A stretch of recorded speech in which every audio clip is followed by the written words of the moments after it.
morning, viewers, and welcome to another edition of the Economy and Politics Show, where we have conversations around the economy, policy, investments as it affects the Nigerian populace. Today, August 26, 2020, we'll be looking at the micro, small, and medium enterprises, MSMEs. And interestingly, last weekend, we had a conversation powered by MSME Africa, looking at MSME business financing, funding, and profitability challenges in Africa. You know that this period where the globe is experiencing the unprecedented COVID-19 pandemic, amongst other challenges, MSMEs also are trying to navigate to survive and sustain their operations, because they also play a key role in driving economies. We need to discuss around this interesting conversation powered by MSME Africa, and also take some insights into how MSMEs can navigate this period. Is Mr. Seye Olurotimi. He's the president of MSME Africa, who we have today on the show. Good morning, and nice to have you on the program. Morning, Ottoabasi. Thank you for having me. Yes, Mr. Seye, I know that you've Good really, morning. yeah, we know that MSMEs are very critical in economic development across the world, from Asia, in Europe, and even America. We've seen what they've done. Just give us a brief synopsis of how important MSMEs are to any economy.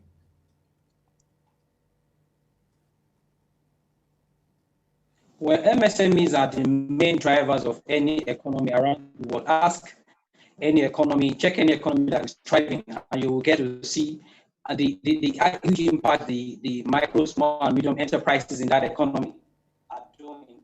Let's take it back to Nigeria. In Nigeria, we have over 41 million MSMEs, and that's according to the data from NBS and SMEDAN as at 2017. That's from 3 years ago.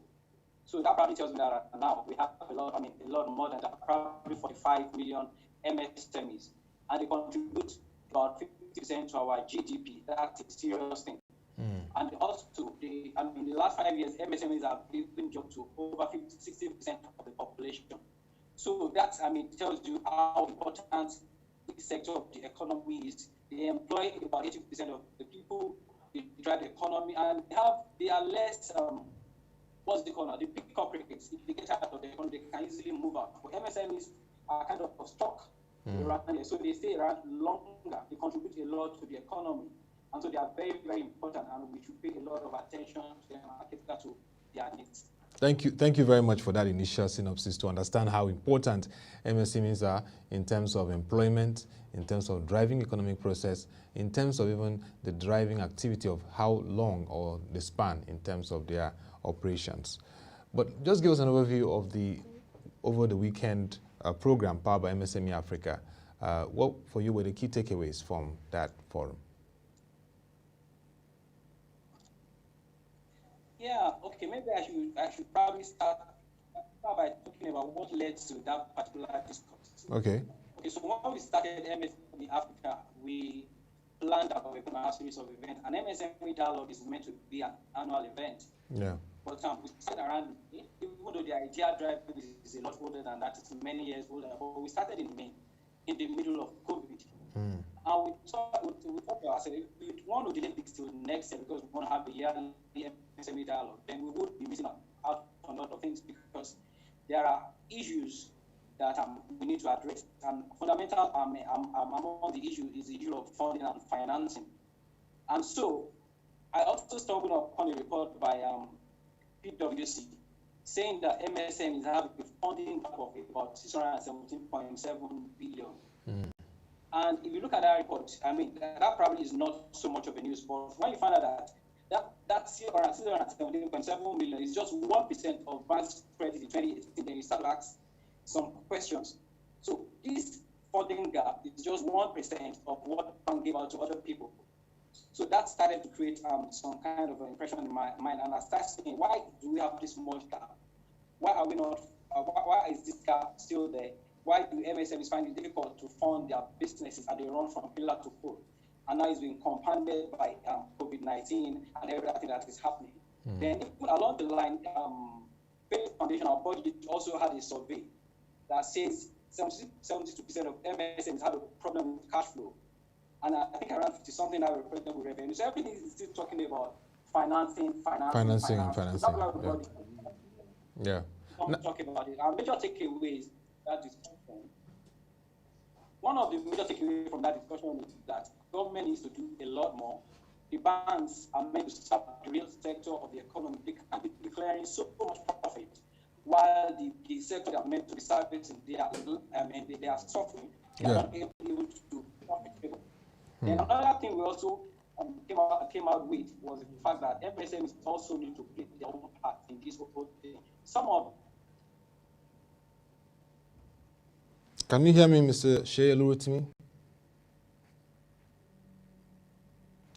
Still having some slight connectivity challenge, but Mr. Seye has been giving us an overview of what happened over the weekend on the MSME Africa Forum organized to discuss MSME business financing, funding and profitability challenges in Africa. One of the things he said was the need for deposit money banks to reposition themselves to support the growth of MSMEs across the country. And for those of us who have been following, the Central Bank of Nigeria has been emphasizing that, and is even part of the loan-to-deposit ratio requirement that has been increased to over 60% now. Also, he was talking about the need for MSMEs to also change the game, step up in their game in the areas of developing capacity and scaling in a manner that when they receive funding or financing, they can really grow and contribute to economic growth. So indeed, this is a very challenging period for MSMEs across Africa and Nigeria, and definitely the need for constant interaction and policies to drive the activities. But let's also look back at the insights he provided on MSMEs.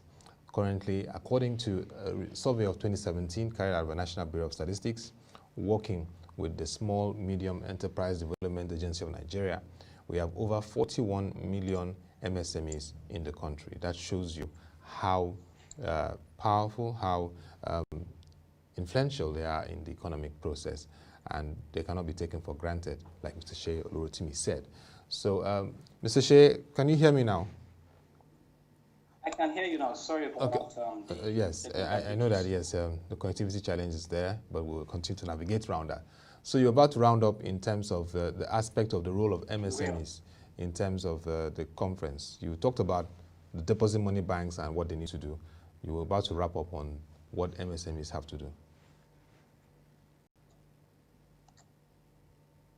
Okay, so I said they need to put their books in order, they need to be financially literate, and then they need to also pay attention to credit. Some of them don't know. When you get a loan from the bank and you don't pay, it can't against you.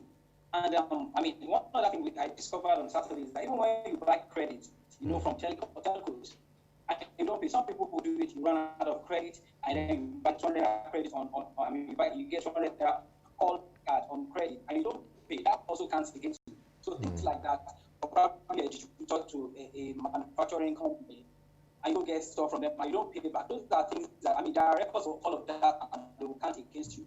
So MSMEs need to keep their books properly and pay attention to their credit rating and credit score. It's very, very important. Very, very important. MSMEs need to have a very good financial record, even if they don't have the benefit of top big professional services. They can also begin to learn the basic process of accounting and keeping records. Like you said, they also need to ensure that they drive some level of accountability. So let's look at the pandemic. It's really, really massive, hitting various sectors of the economy across the globe.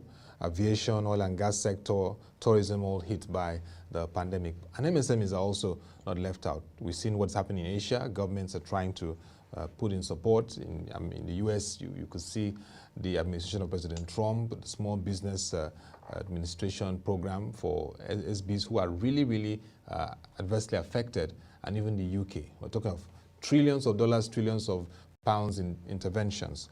In terms of the MSME financing in Nigeria and Africa, how has the pandemic affected it?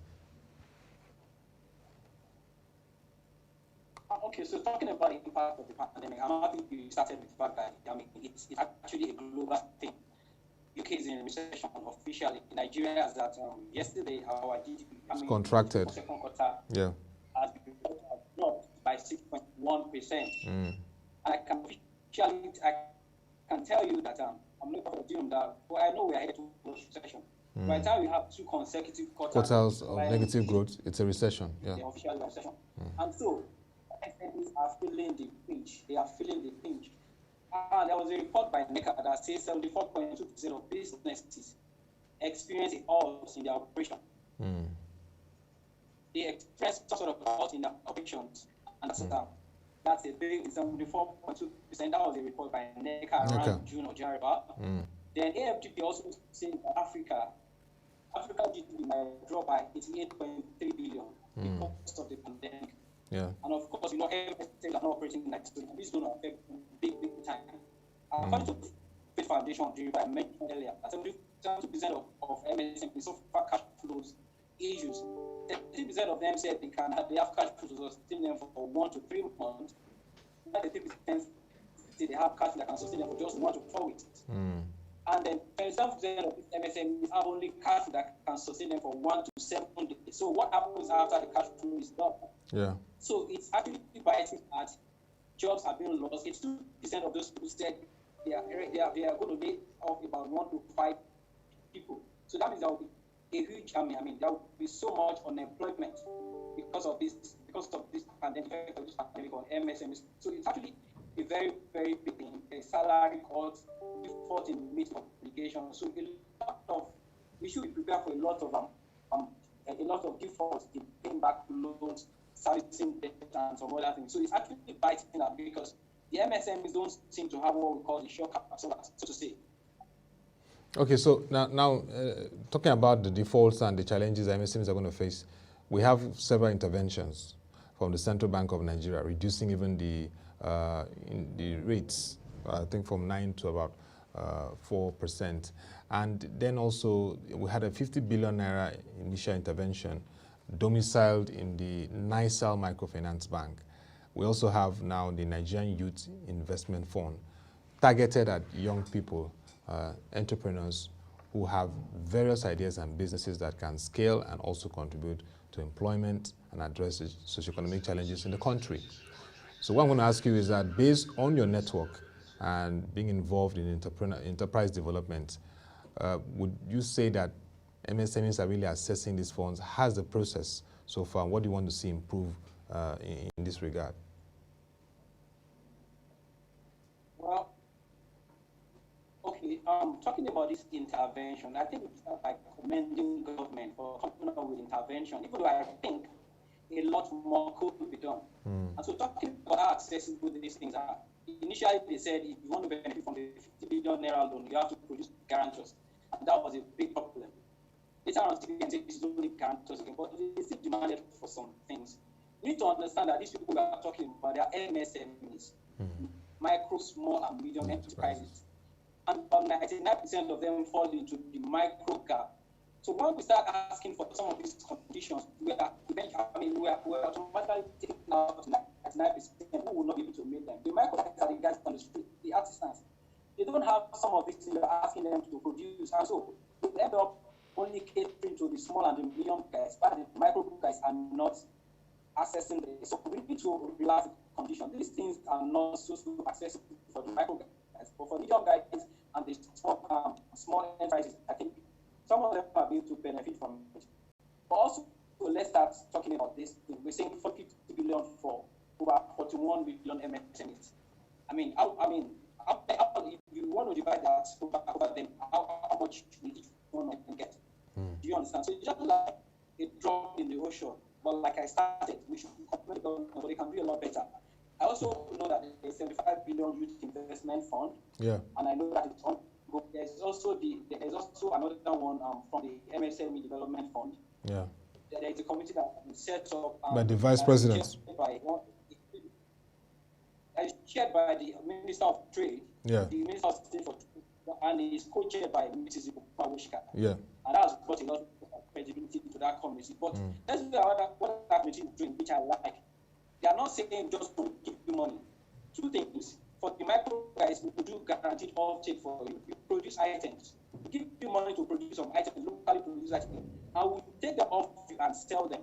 Guaranteed offtake. That is very, very important. That's very, very commendable. Because if I give you 500,000, you might remember that you need to go to your village and go and enjoy. You spend that money. So we pay that money, we commit that money towards production of items, and when you produce them, we sell them for you locally. Commendable. And the other arm of it is one target as SMEs. We will also we will help you to handle your payroll.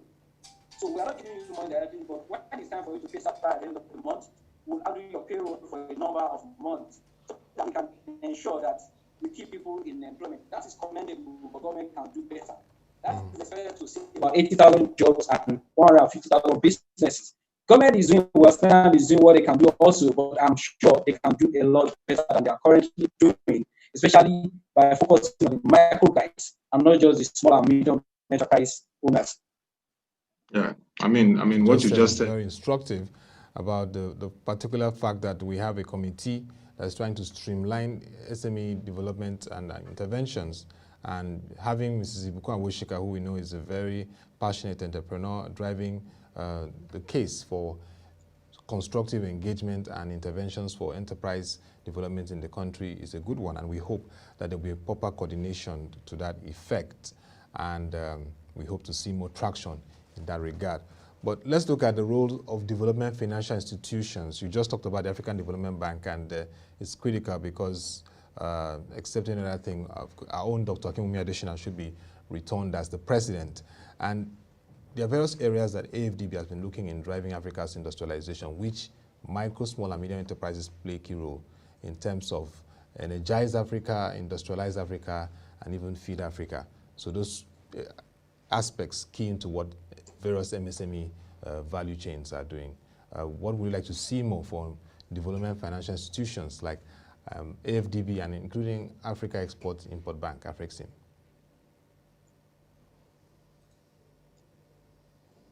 Okay, the DFIs are also a bit, but I would, to scale what they are doing, I would want them to pay a lot more attention to monitoring and evaluation. Because what you don't measure, you don't know the impact. Like AFDB is giving some money to each of the state governments in Nigeria. I know about that. Yeah. And so, after you have given this money to states, what happens afterward? Do we measure? Do we do monitoring and evaluation to be sure that these monies actually go into the hands of the micro, small, and medium enterprise guys, or someone, or it goes into the hands of some other people? So they need to pay a lot more attention to monitoring and evaluation. That is very, very key for them to be able to scale what they are doing. IFC also, I know IFC is not in Nigeria, it's not an African thing, but they have operations in Africa, and I'm a World Bank. And I know that in the past 1 or 2 months, they've been giving some, they had some fund injection into some banks in Nigeria. I know FCMB, Access Bank, Zenith, and some other banks. So that's the International Finance Corporation, yeah. International Finance Corporation. Yes, they are giving the money to loan to MSME. And we monitor this. And we ensure that this goes out to those guys. Are we also looking at the guys at lower rung of the ladder, the microfinance bank, and some other people that can be sure? We can be sure they will also disburse these people to the people that are meant to benefit from them. So that they are not just pocketing it. I know there's also another intervention by AUDA. Yeah. And I like what they are doing. Instead of just giving money now, AUDA and FR, they collaborated with EcoBank Group in Africa, and they have one called the MSME Academy. So it's not about money. They are equipping people, they are giving them skills that will allow them to thrive. Because how do funding, financing, 200,000, just like giving him a fish. But when you teach him how to fish, and you also teach him how to set up a fish pond, that's a lot better. So when you just give out money, and you're not equipping them so that their capacity can be bigger, that's a problem. So I love what how that is doing. I love what IFC and AFDB and some other people are doing, but we should ensure that people are monitoring this and ensure that it's getting to the people that deserve. So in essence, monitoring and evaluation is very key in all these interventions that go to the micro, small, and medium enterprises. Very nice to note. Let's look at the private sector, because a lot has been happening from the private sector level, yeah, in terms of interventions. I'm wondering actually, why give loans to only state and AFDB is giving loans to the state? Why not local governments? Okay. Why we allow this to do local government, wards, and some other places that we can easily measure, and we can be sure get to that guy in the market in my neighborhood. Not some people in Abuja, not some people in other places that will just embezzle it and apply it towards 2020. So we need to be sure this thing gets down to people implement them. Okay, so we should pass it through tested and tried vehicles and platforms that can really deliver to these MSMEs. That's what I hear you say. Okay. All right, now let's look at private sector interventions in Nigeria and even in Africa. I mean, the Tony Elumelu Entrepreneurship Program is touted as the biggest intervention for enterprise development in Africa. We see that since 2015. We've been covering that too and following that. It's quite interesting to see over 10,000 entrepreneurs gathered with that target of 10,000 entrepreneurs gathered to support the development and transformation of Africa. And right from 2015, we had 1,000, now we're almost like 5,000 entrepreneurs so far empowered. And it goes with what you're saying. There's monitoring, there's evaluation, there's training, there's mentorship. And you also have some experience with the TEP. Can you just give us some insight of is that the right strategy from what you've seen since 2015 in intervening and supporting MSME development in Africa? Okay, so private sector intervention, I think private sector guys should also be commended. I mean, the banks, I want to put them into enterprises and NGOs like the theater. Yeah. And there's a Faith Foundation too. Faith Foundation, yeah. Faith Foundation, and then banks, some organizations, NGOs that are going out of their way to equip entrepreneurs. They do accelerators, incubators, and they also provide means for these guys to get funds. They're doing a lot of work. Even not like the Foundation or Faith Foundation, I'm just trying to imagine what will happen to the MSME sector. Probably people will not even know there is a sector called MSME in Nigeria. So those guys are doing a good job, and we should commend them for what they're doing. Yeah, and I also like the fact that when they do these things, they don't just give you money or allow you to go. I know, for instance, about the Elumelu Foundation, because I'm a mentor with them, that when you are announced as beneficiaries, you undergo a process of training and learning things and even mentoring for 1 year before you get the fund. So by the time you get the fund, you are ready to go. You are not just thinking of how to use the money to go and flex in the village or somewhere. Because you undergo a lot of training, you have a business plan, you have things that will allow you to do the job well. So I like that. So those guys are actually they are playing that, those are the social enterprises and the NGOs. Talking about some of the for-profit guys, now the banks.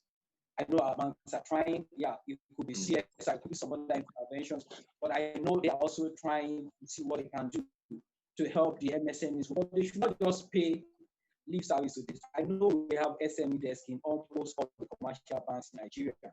Yeah, they should do a lot more than they are doing currently. And then the microfinance banks, they should just remain microfinance. The microfinance banks, sorry to cut in, Mr. Shea, the microfinance banks, I hear from various stakeholders, they are asking that microfinance banks should focus more on micro enterprises. Do you share that same view? If your loan goes to salary earners, what microfinance are you doing? Because a lot of them, because they feel like salary earners, they have guaranteed income at the end of the month, so they do salary loan. That's not microfinance. That is going outside of the boundary. So they should remain microfinance and actually service these guys. So they are doing well. I also need to commend the likes of Facebook. I don't know if you heard it 2 days ago. Facebook announced a package, yes, for supporting small businesses. Yes, we are aware of that. About 781 micro small enterprises. That's quite commendable. I know a lot of other bodies are doing that. But they should also help us to relax the condition. When I look at the condition for that, you need to have 2019 financial statements. Yes. I'm asking, does he have those things that they're asking for? The Baba on the street, the woman in the market, does she have those things? I know they are trying to help us with relax the condition so that the average guy on the street can benefit from it. So the private sector guys are doing good jobs, but they should look more at the guys that are trying to benefit and see what they can do to relax the condition so that they can actually be real beneficiaries of these things. Okay, I mean, I hear you very well on that. But let's look at the recently signed CAMA Act, the Company and Allied Matters Act 2020. Does it really foster opportunities for deepening MSME growth in the country? Are there concerns you have over it and you would like to share? Kama 2020, a lot of actions around there. When it first came, the initial reaction was like, this is the best that has happened to us. And I still believe it's a good thing. Yeah. But of course, we know a lot of people have issues. Kama looks now like the regulator, the registrar of CAC has a lot more power than he used to have, and some other things. But Kama 2020 is the most significant legislation in the history of post-military rule in Nigeria. I mean, I would commend the president for signing that, but we are waiting for it to be decided so that it can take effect. So let's look at what are the provisions and how this affects the MSM. Number one, now you can have a single shareholder private company. Unlike before, where you have to be at least two, you have to go start looking for a company's secretary. So you can have a single shareholder company, not a business name like it used to be. It can be a company. You know, I'm sure you know that that business name is not a company really. Yeah. So now we can have a real company that is owned by a single shareholder. That's one plus for them. So that means that we can actually capture a lot of people from the informal to the formal sector, because it's not easier for them to form companies. They don't have to go look for someone who just have their names on the document without anything. That's one. Number two, we have limited liability partnership. And this means that I can come together with my friend and form a company, and we will not be liable to pay company income tax. We only pay our personal income tax, which is about averagely between 10 and 20% average. But if we are paying company income tax, we're paying 10%. So that's another plus. Another thing that happens is that small companies don't need to appoint auditors for their AGM. That's a good one, because I know the cost of hiring an auditor for your AGM. So you can appoint auditors who need them, but you don't need them for your AGMs anymore. Another provision is that you cannot have virtual AGM.